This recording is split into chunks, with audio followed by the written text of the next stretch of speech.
Olá! Sejam bem-vindos a mais uma correção, palpites, comentários, pitacos, né, sobre o vestibular. Justo nesse momento está sobrevoando aí um helicóptero, né? Como vocês, obviamente, já puderam perceber. Hoje, também como vocês já puderam perceber, eu vou fazer aqui alguns comentários sobre a geografia que aparece nas questões de ciências da natureza e de matemática do Enem, né? Lembro a todos que tem uma área da geografia, que é a geografia física, né, onde a geografia vai tentar ali compreender um pouquinho da dinâmica de funcionamento da natureza, e a geografia humana, né, vai analisar como o homem interage com essa natureza, transformando ela, né? Então, assim, tem geografia, né? Vocês vão ver que ela permeia algumas questões. Ela pode não ser essencial para você chegar nas respostas, mas ela traria para o aluno aí que conhece os temas, que lembra deles das aulas de geografia, repertório, familiaridade, né? Aquela sensação de, pô, já vi isso, né? Então vamos lá. Então, estou usando aqui a prova rosa, né? Como vocês já perceberam. Vamos seguir aqui a ordem da prova rosa. E a primeira questão aqui, ó, que aparece alguma coisa de geografia, é a questão 93, né?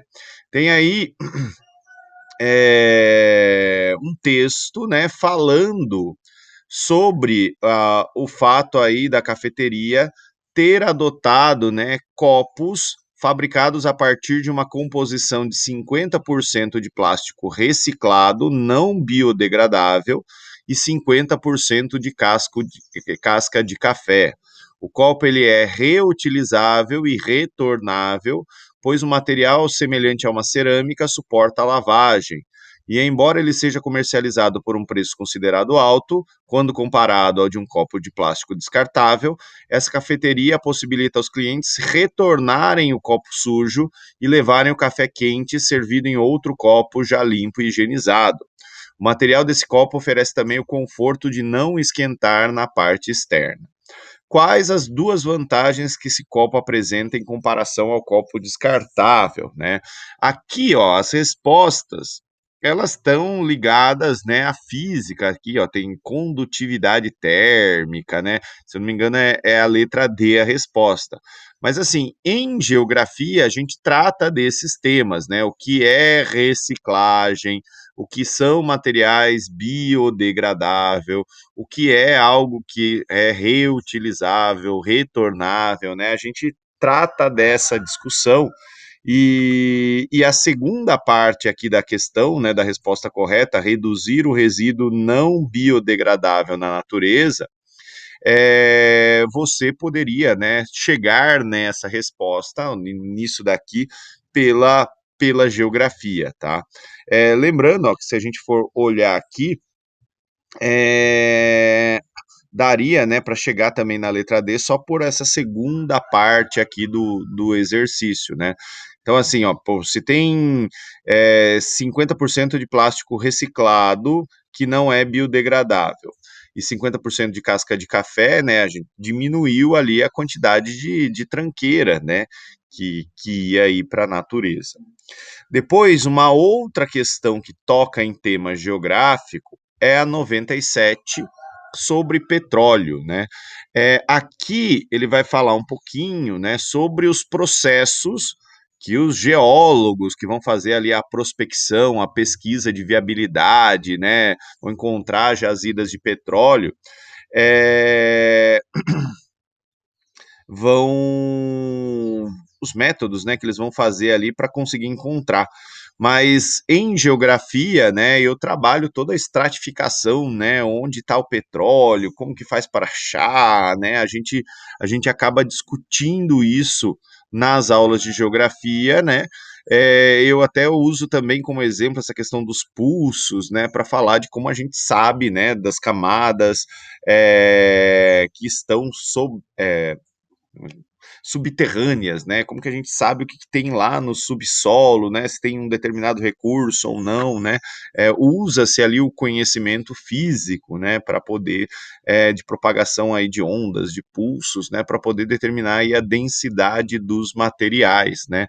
Então, assim, não tenho a menor ideia de como resolver essa questão, né? Porque a resposta aqui é uma questão de física, mas é algo, né? Que, assim, a não vou dizer a mecânica, mas é algo que nas aulas de geografia costuma bastante ser discutido. E eu acabei de perceber aqui, ó, tinha uma questão que eu não tinha colocado no rol, mas ela acaba sendo aí interessante, né? Tem aqui a questão 95, é uma questão de química, né? A resposta envolve química, mas ele está falando ó, sobre descarte de detergentes comuns nos esgotos domésticos. Aqui também, né, os alunos que moram ao longo do Vale do Tietê, eu moro na cidade de Salto, e aqui em Salto tem uma cachoeira, né? E como tem muito detergente na água, é muito comum que nessa cachoeira aqui, ó, forme espuma, né, a partir do detergente. Tem várias imagens aqui, ó, da região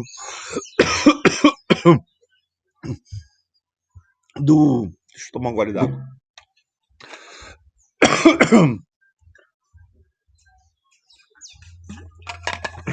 Do Alto e Médio Tietê, né, que sofrem com esse problema da contaminação da água por detergentes. Mas, de novo, aqui para chegar na resposta, né, era uma questão de química, mas é um assunto que as pessoas, né, desse pedaço aqui do estado de São Paulo estariam bem familiarizadas. Depois, lá na frente, tem a questão 104. A questão 104, ela vai trazer aqui, ó, um tema, né? Solos amazônicos, ricos em silicatos, não são apropriados para o cultivo por serem incapazes de reter nutrientes. Contudo, descobertas arqueológicas têm demonstrado que os antigos habitantes da Amazônia dominavam a técnica de preparo de um insumo agrícola natural denominado terra preta. Aqui, né, o resto da questão envolve química. Mas esse também é um assunto das aulas de geografia quando a gente fala de agricultura, né? Por exemplo, eu falo bastante para meus alunos que terra no Brasil, de maneira geral, ela é ruim. A gente tem poucos solos que são bons, né? Tanto que não importa quem governa o Brasil, se é o Bolsonaro, se é o Lula, se é de direita, se é de esquerda, né? Os governos recentes aí do Brasil trataram de cultivar boas relações aí com a Rússia, né? Ir lá puxar o saco do Putin, não hostilizar a Rússia, porque a gente precisa de fertilizante que vem da Rússia, né? Quando dá tempo, né, porque às vezes tem muito feriado, a gente acaba perdendo aula, dá para aprofundar um pouquinho mais nessa questão dos solos, e aí eu apresento para os alunos, né, a terra preta de índio, né, que é esse tipo de solo aqui, diferente desse solo aqui que é mais comum na Amazônia, né. Então, ó, como dá para ver, ela é mais escura, tem mais matéria orgânica, né, diferente aqui do solo comum, onde a gente quase não vê, né, o horizonte O, que seria aquele horizonte que tem, fica mais perto da superfície, mais escuro pela presença de matéria orgânica, né?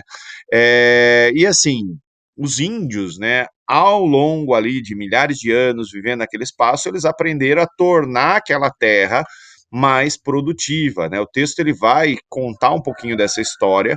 Eu coloquei aqui, ó, uma reportagem da revista FAPESP sobre a terra preta de índio, né? Tem um monte de explicação. É um treco que todo mundo tem que conhecer. Aqui no Brasil é proibido vender terra preta de índio, tem gente que vende isso, né? Mas isso é um patrimônio natural, biológico, antropológico, né? Que os indígenas nos deixaram e que a gente deveria estudar muito para ver se a gente conseguia reproduzir isso, né? E assim ficar menos dependente dos insumos aí químicos industriais que a gente usa na agricultura, né? É um conhecimento aí ancestral, né? Dos povos indígenas que viviam aqui no Brasil. Para quem tiver curiosidade, ó, essa figurinha ela não vai estar agora com uma definição boa, mas só procurar ó, terra preta de índio no Google, ela vai aparecer aqui, ó, né? Também dessa página que faz esses desenhinhos é bem fácil de entender características. Enfim, é um tema geográfico também, né? Depois, questão 111. A questão 111 aqui do lado, ó, ela está falando de ciclo do nitrogênio. Ciclo do nitrogênio é um dos ciclos biogeoquímicos, né? Na geografia, normalmente, a gente fala do ciclo do carbono, né? Quando dá tempo, ou quando a gente consegue, às vezes, juntar turma, juntar dois professores, né, um de geografia e um de biologia, dá para falar de ciclo do oxigênio, ciclo do fósforo, ciclo do nitrogênio, né? Enfim, tem assunto pra caramba aí nisso, né? Tem um componente geográfico aqui no ciclo do nitrogênio, embora, né, nessa questão você precisava conhecer, né, o funcionamento aqui dos decompositores, então tem mais a ver aí com biologia, tá? Mas é um tema também geográfico. Na questão 130, questão 130, lá na frente, ó, tem um texto falando sobre abelhas, né? Número de abelhas encontra-se em declínio. É um tema que a gente também fala em agricultura, né? Que tem a ver com polinização, rendimento, né, da produção. Hoje tem pessoas que criam abelhas, né, não só para a produção de mel, mas também para alugar colmeias para melhorar o desempenho, né, da produção aí de frutas, principalmente. Ainda eles levam as colmeias lá na época que está florada, né, para poder produzir mais. Mas esse exercício, né, em específico, dava para ir por uma linha só geográfica, podia estar numa apostila de geografia, ou poderia até estar na prova de geografia da edição anterior, né? Então, assim, ó, o número de abelhas encontra-se em declínio em várias regiões do mundo, inclusive no Brasil, sendo que vários fatores contribuem para o colapso das suas colmeias. Nos Estados Unidos, bombas de sementes de espécies vegetais nativas têm sido utilizadas para combater o desaparecimento desses insetos. Elas são pequenas bolinhas recheadas com sementes, adubo e argila. Quando são arremessadas e ficam expostas ao sol e à chuva, germinam até mesmo em solo pouco fértil. Esse método contribui para a preservação das abelhas por causa, né, do que está na letra, né? Então, assim, ó, pô, bombas de sementes. Daí, ó, espécies vegetais nativas. Semente vai crescer, porque ela já vai junto com adubo, com argila, vai germinar, né? Então vai aumentar a variedade de plantas no lugar. Vai ter mais flor, né? Mais alimento aí para as abelhas, né? Não tem a ver com local de reprodução, né? Também não é abrigo, né? A questão, uso de pesticida também a questão não está falando disso, né? Nem de predadores de abelhas, né? Então, assim, mais plantas, né? Maior variedade de plantas vai aumentar a variabilidade e disponibilidade de alimentos. Aqui a questão 131, ela envolve um conhecimento de biologia, né? Tá falando aqui sobre o feijão, né? Com prego enferrujado, fazer feijão na panela de ferro e tudo mais. Mas assim, ó, tem um cara chamado Josué de Castro. Josué de Castro, que é esse senhor aqui, ele era médico e vai escrever dois livros importantes, né, que é o Geografia da Fome e Geopolítica da Fome, onde, né, ele vai analisar que as doenças causadas pela má alimentação, elas são diferentes em cada lugar do Brasil e também do mundo, porque as dietas, né, os alimentos que são disponíveis em cada lugar, eles variam. Então, assim, em geografia, na parte de agricultura, na parte de desenvolvimento populacional, a gente toca nesses temas, né, ligados aqui à alimentação, né? Então, ó a frase aqui do Josué de Castro, né? Pesada, mas faz a gente pensar, né? Metade da humanidade não come e a outra não dorme com medo daqueles que não comem, né? É, vamos lá. Continuando aqui, ó, 132, uma questão sobre energia nuclear. Essa também podia estar numa prova de geografia. A utilização da tecnologia nuclear é um tema controverso por causa dos riscos de acidentes graves, como aqueles ocorridos em Chernobyl, 86, Goiânia, 87 e Fukushima, 2011. Apesar das muitas desvantagens, como a geração de resíduos tóxicos, a descontaminação ambiental dispendiosa e, em casos de acidentes, e a utilização em armas nucleares, a geração de energia nuclear apresenta vantagens. Então, a questão que é as vantagens, né, dessa forma de energia, né? Então, assim, os resíduos não são facilmente recicláveis, né? Até aqui, ó, geração de resíduos tóxicos, o texto já está falando disso. Promoveu o aumento do desmatamento. Não, a energia nuclear é pequenininha, né? A central nuclear é muito menor do que comparada ali com uma usina hidrelétrica. Contribuir para a chuva ácida. Se ela não emite gases, né? Não vai ter ali chuva ácida. Emitir gases tóxicos, né? Também não, né? Só se a usina explodir. É a letra E, a vantagem, né? É produzir calor, né? Porque toda usina nuclear ela é uma termoelétrica, transforma a água em vapor, e o vapor vai movimentar lá o ímã, que vai girar em torno de um fio de cobre, bobina de fio de cobre produzindo eletricidade, sem o consumo de combustíveis fósseis, né, que hoje acabam causando aí uma série de problemas ambientais, né. Inclusive, a gente precisa discutir, né, melhor aqui o uso, né, de usinas nucleares, porque, assim, né, do ponto de vista de geração de eletricidade, elas são bastante eficientes. Depois, questão 136, já na prova aqui, ó, de matemática. Então, tem aqui, ó, um texto e uma figura. Eu vou printar aqui, tanto o texto quanto a figura, e vou abrir o Paint aqui, ó, para ficar mais fácil para a gente fazer. Então, né, ó, nesse exercício, uma pessoa comprou o ingresso para o cinema, em cuja entrada está fixado o mapa, com a representação bidimensional do posicionamento das poltronas, conforme a figura. Essa pessoa, após consultar o mapa, começou a subir numa das escadas e parou na posição indicada pela estrela, direcionada para o norte. Ó. Tem até aqui, ó, norte, né, estrela aqui para cima, né? Ela conferiu seu bilhete e observou que para encontrar sua poltrona deveria partir do ponto onde estava e continuar subindo na escada na direção norte por mais 4 fileiras. Então você vem aqui, sempre rabisca, né? Uma fileira, duas fileiras, três fileiras, quarta fileira. Então, a quarta fileira é a fileira aí. Só por isso eu acho que você já conseguia chegar na resposta. Depois, né, olhar à sua direita. Direita tá para cá. E a sua poltrona seria a terceira. Uma, duas, 3, né?